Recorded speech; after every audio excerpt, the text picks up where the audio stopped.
Hello student, आपका स्वागत है मस्त करियर एकेडमी में। आज हम लोग पढ़ेंगे कक्षा 10 के रसायन विज्ञान। मैंने कक्षा 10 के रसायन विज्ञान का पार्ट 1, पार्ट 2 और पार्ट 3 पढ़ा चुका हूं। जो भी स्टूडेंट पार्ट 1, पार्ट 2 और पार्ट 3 नहीं पढ़े हैं वे हमारे डिस्क्रिप्शन बॉक्स में दिए गए लिंक पर जाकर के देख सकते हैं। तो स्टूडेंट, आज हम लोग पढ़ने वाले हैं रसायन विज्ञान में रासायनिक समीकरण को संतुलित करना, यानी रासायनिक समीकरण को हम लोग कैसे संतुलित करेंगे। ये बहुत ही मोस्ट इंपॉर्टेंट ये है एग्जाम के दृष्टिकोण से। ठीक है स्टूडेंट, तो हम लोग शुरू करते हैं कैसे हम लोग रासायनिक समीकरण को संतुलित करते हैं, इसके विधि को पढ़ेंगे। ठीक है, तो हम लोग रासायनिक समीकरण को संतुलित करने के लिए बहुत सारे विधि का उपयोग किया जाता है, लेकिन हम लोग यहाँ हीट एंड ट्रायल मेथड का ही प्रयोग करेंगे। ठीक है, हीट एंड ट्रायल मेथड का पढ़ेंगे। आप देखिए student, heat and trial method में कैसे संतुलित किया जाता है इसको पहले जानेंगे। तो स्टूडेंट देखिए, सबसे पहले क्या करते हैं हम लोग, इसका कैसे करते हैं इसको देखते हैं। तो स्टूडेंट देखिए, सबसे पहले हम लोग क्या करेंगे, अभिकारकों एवं उत्पादों के संकेतों और अणु सूत्रों को समीकरण के तीर चिन्ह के क्रमशः बाईं तथा दाईं ओर लिखकर कंकाली समीकरण तैयार किया था। यानी स्टूडेंट देखें, अभिकारक और उत्पाद, अभिकारक और उत्पाद को सबसे पहले लिखेंगे, यानी अभिकारक किधर लिखेंगे, तीर चिन्ह के बाएं ओर, और उत्पाद को तीर चिन्ह के दाएं ओर, और किसको लिखेंगे, उसके अणु सूत्र को। देखिए स्टूडेंट, एक एग्जांपल, जैसे nitrogen N2 plus hydrogen H2, ये दोनों आपस में अभिक्रिया करेंगे और क्या बनाते हैं, NH3 बनाते हैं।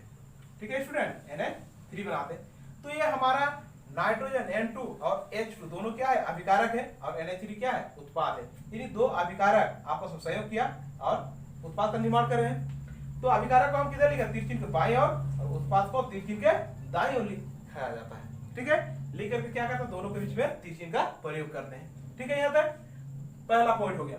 अब दूसरा पॉइंट देखिए स्टूडेंट, अभिकारक के विभिन्न तत्वों के परमाणु की संख्या और तथा उत्पाद के विभिन्न तत्वों के परमाणु की संख्या गिनकर लिखा जाता है। तो स्टूडेंट देखिए, अभिकारक के विभिन्न तत्व, जैसे नाइट्रोजन, नाइट्रोजन का कितना है, 2 गो, हाइड्रोजन कितना गो है, 2 गो परमाणु, नाइट्रोजन का 2 परमाणु, हाइड्रोजन का 2 परमाणु आपस में अभिक्रिया कर रहे हैं, और उत्पाद का कितना बना रहे हैं, उत्पाद में नाइट्रोजन का 1 परमाणु और हाइड्रोजन का कितना परमाणु बना रहे हैं, 2, हाइड्रोजन का 3 परमाणु बना रहे हैं। ठीक है स्टूडेंट, तो देखिए यहाँ अभिकारक के अलग अलग तत्वों और उत्पाद के अलग अलग तत्वों के परमाणु की संख्या को हम गिन करके क्या किए, लिख लिए। ठीक है, तो क्या यह बराबर है, बराबर नहीं है।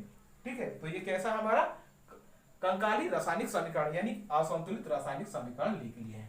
ठीक है, अब स्टूडेंट देखिए, तीसरा पॉइंट क्या कहता है कि अभिकारक के अंत में अभिकारकों के अणुओं तथा उत्पाद के अणुओं या दोनों में ही एक उचित पूर्णांक से गुणा किया जाता है, ताकि समीकरण के दोनों और परमाणुओं की संख्या समान हो जाए। देखिए स्टूडेंट, अंत में हम क्या करेंगे, अभिकारक के अणु और उत्पाद के अणु, अभिकारक के अणु और उत्पाद के अणु में एक उचित पूर्णांक से क्या करेंगे, गुणा करेंगे। एक उचित पूर्णांक से क्या करते हैं, दोनों में ही, या तो अभिकारक में या तो उत्पाद में हम एक उचित पूर्णांक से क्या करेंगे, गुणा कर देंगे, ताकि दोनों और क्या हो जाए, विभिन्न तत्वों के जो परमाणु की संख्या है वो बराबर हो जाए। जैसे स्टूडेंट देखिए, यहाँ हमारा नाइट्रोजन यहाँ 2 है, नाइट्रोजन परमाणु से परमाणु कितना है, 2 है, उधर कितना है, 1 है उत्पाद में। तो यहाँ एक उचित पूर्णांक से हम गुणा करेंगे, तो हम इसको कितना से, 2 से अगर गुणा करते हैं, 2 से गुणा करते हैं, तो यहाँ नाइट्रोजन की संख्या कितना हो गया स्टूडेंट, 2 हो गया, यहाँ भी 2 हो गया। ठीक है, आप देखिए स्टूडेंट, यहाँ हाइड्रोजन की संख्या यहाँ कितना है, 2 है, जबकि यहाँ हाइड्रोजन की संख्या कितना है, यहाँ 3, 2 या 6 हो गया। अब जबकि यहाँ पर हमारा 2 ही है, तो यहाँ भी बराबर करने के लिए क्या करेंगे, इसको हम 3 से गुणा कर देंगे। ठीक है स्टूडेंट, 3 से क्या किया, गुणा किए। आप देखिए स्टूडेंट, यहाँ पर दोनों और क्या हो गया, बराबर हो गया, यानी हमारा संतुलित रासायनिक समीकरण प्राप्त हो गया। ठीक है, संतुलित रासायनिक समीकरण प्राप्त हो गया।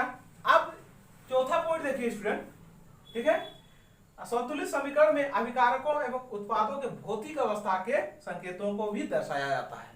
ठीक है, यानी भौतिक अवस्था कहने का अर्थ है, जैसे जल के लिए हम क्या लिखते हैं, लिक्विड यानी एयर लिखते हैं। जल जैसे रहेगा लिक्विड अवस्था में है, तरल अवस्था में है, तो उसके लिए क्या लिखेंगे, एयर लिखेंगे, और ठोस है तो एस लिखते हैं, गैस है तो जी लिखते हैं, और लिक्विड और हमारा क्या है, एक चिपचिपा हार्ड जो पदार्थ होता है उसको एक्वस बोला जाता, AQ लिखा जाता। ठीक है, तो यहाँ पर हम क्या करेंगे, सोडियम हमारा नाइट्रोजन किस अवस्था में रहता है स्टूडेंट, गैसीय अवस्था में रहता है, इसीलिए यहाँ पर क्या लिखेंगे, G का डालेंगे। और यहाँ हाइड्रोजन किस अवस्था में रहता है स्टूडेंट, हाइड्रोजन भी गैसीय अवस्था में रहता है, इसलिए G लिखेंगे। और यहाँ पर अमोनिया ये गैस है तो G लिख देंगे। ठीक है, तो उसका अवस्था को भी हम लिख लेते हैं। इस प्रकार से हमारा पूरी तरह से रासायनिक क्या हो गया, समीकरण संतुलित हो जाता है। ठीक है, अब अगला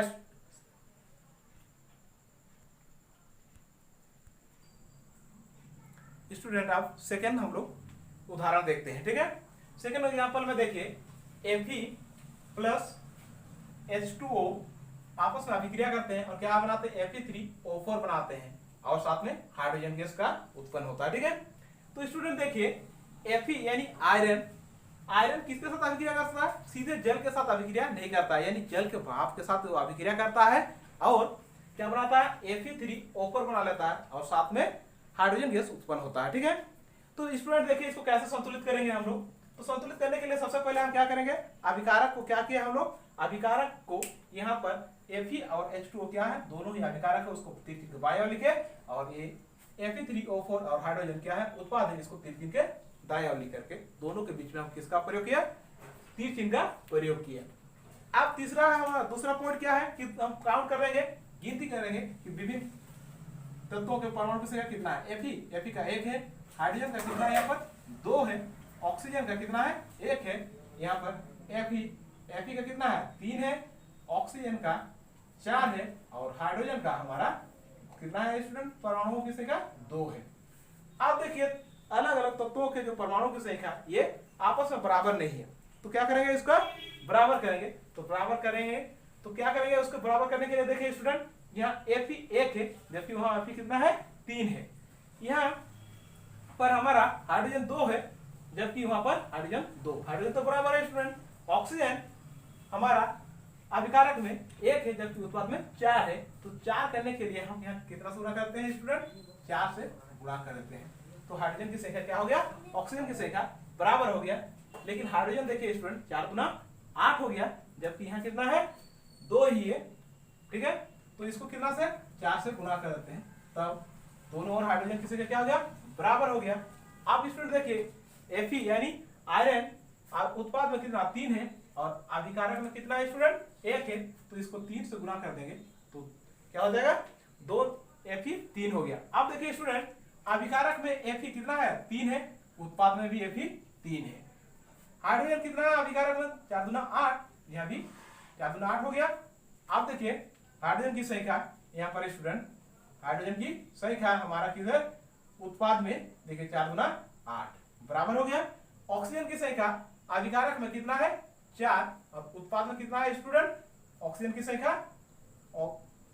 संख्या 4 है, यानी दोनों और क्या है, बराबर हो गया। अब हमारा संतुलित समीकरण तो प्राप्त हो गया।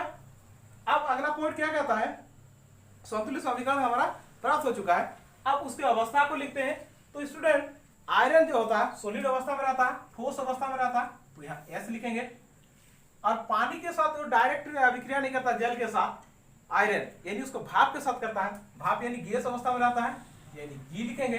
और ये क्या बनाते हैं, आयरन ऑक्साइड, ये किस अवस्था में रहता है, सॉलिड अवस्था में रहता है, यानी S लिखेंगे। और जल की हाइड्रोजन किस अवस्था में रहता है, गैसीय अवस्था में, तो G लिखेंगे। इस प्रकार से रासायनिक समीकरण हमारा संतुलित हो जाता है।